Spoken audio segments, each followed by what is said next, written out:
So welcome back to our new podcast. So آج جو personality میرے ساتھ موجود ہیں وہ کسی تعارف کی محتاج نہیں ہے. آج میرے ساتھ موجود ہے mister Fahim Khan. He is a very renowned IELTS instructor in Lahore. So آج ہم سر کی طرف چلتے ہیں اور ان سے جو صاحب جانتے ہیں کہ وہ ہمارے اسٹوڈنٹس کو کون کون سی آئلٹس کے بارے میں چیزیں بتانا چاہتے ہیں. سو السلام علیکم سر, کیسے ہیں آپ؟ وعلیکم السلام جنید, الحمدللہ. آپ کیسے ہیں؟ الحمدللہ sir thank you very much for your time. آپ نے ہمارے اس پوڈ کاسٹ کے لیے ٹائم نکالا اور اسٹوڈنٹس بھی بہت زیادہ کیوریس تھے کہ وہ آپ سے کچھ چیزوں کو جان سکیں. So sir please introduce yourself. آپ اپنے بارے میں کچھ اسٹوڈنٹس کو بتائیں اور ویورس کو بتائیں کہ آپ کی کیا. جی بالکل. ایکچولی میرا فل نیم ہے Fahim Ahmed Khan and I have been taking IELTS classes for the last 15 years.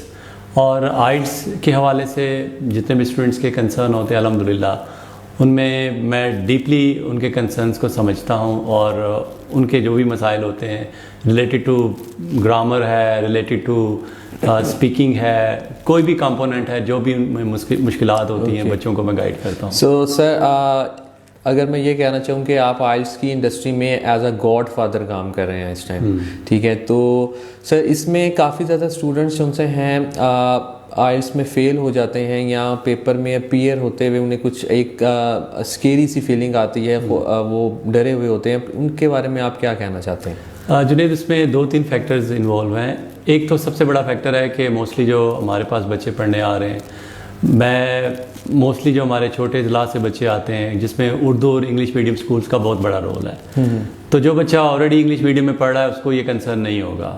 اور میجورٹی وہی بچے ہمیں اپنے کنسرنس کے بارے میں بتاتے ہیں اور ان کو اسپیکنگ میں, رائٹنگ میں, لسننگ اور ریڈنگ ان کمپوننٹس میں ڈیفینیٹلی ان کو پرابلمس کا سامنا ہوتا ہے. ٹھیک سر.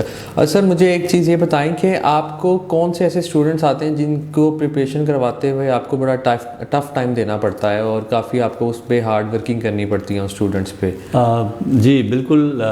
خاص طور پہ جو اسٹوڈنٹس عام چھوٹے اسکول سے پڑھے ہوئے ہیں, میرا مطلب ہے کہ گاؤں سے ان کا تعلق ہے اور وہاں آپ کو پتہ ہے ٹیچنگ فیکلٹی کیسی ہے, ایسے بچے انگلش کے سمجھ لیں کہ الفابیٹس کو بھی صحیح پرناؤنس نہیں کر سکتے. ٹھیک ہے. تو ایک خاصا بڑا نمبر جو ہمارے پاس آتا ہے ان اضلاع سے آتا ہے, تو ایسے بچوں کو ٹیچ کرنا, سمجھانا, سب سے پہلے ان کے جو کنسرن ہیں کیونکہ وہ پہلے ہی بہت زیادہ خوفزدہ ہیں اس انٹرنیشنل لینگویج سے, اور ان کا پروننسیشن جو ہے بالکل اتنا زیادہ پور ہوتا ہے کہ اس پہ کافی محنت کرنی پڑتی ہے, تب جا کے کچھ رزلٹ پازیٹیو آنا شروع ہوتے ہیں. صحیح. اور سر آپ کچھ اسٹوڈنٹس ایسے ہیں کہ جو چاہتے ہیں کہ ہم اوور نائٹ اس میں سکسیس ہمیں اچیو ہو جائے, تو از اٹ پاسبل کہ اس طرح سے ہو سکتا ہے یا نہیں ہو سکتا؟ Junaid, let me tell you one thing, اس میں کوئی شارٹ کٹ نہیں ہے. یہ ایک پراپر ایک اسٹیپس کے ذریعے اس میں امپرومنٹ آتی ہے. اسٹیپ 1 ہے بچوں کو بتایا جاتا ہے کہ آپ کی یہ پرابلمز ہیں اور ان پرابلمس کو ہم کیسے ہائی لائٹ کر کے ان کو سالو کر سکتے ہیں.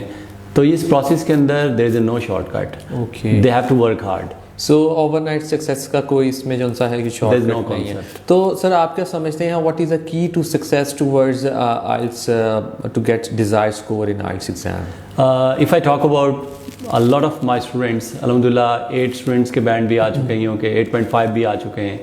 جو سب سے پہلی چیز ہے ان کا انوالومنٹ اینڈ انٹرسٹ. جب تک بچہ اس لینگویج سے ڈرتا رہے گا, بھاگتا رہے گا, جیسے ابھی میں ایک بچے زہیب کی بات کرنا چاہوں گا. 1 سال پہلے وہ بچہ کہتا ہے کہ میں آئلٹس سے بھاگ چکا تھا, I don't know where he had been taking classes. میرے سے اس کی ملاقات ہوئی جب اس کا رزلٹ 7.5 آیا. اس کے بعد جا کے اس نے اپنا یہ سارا پروسیس, جرنی, اپنے کنسرن, یہ سارے ہڈن اسپیکٹس کو اس نے ہائی لائٹ کیا.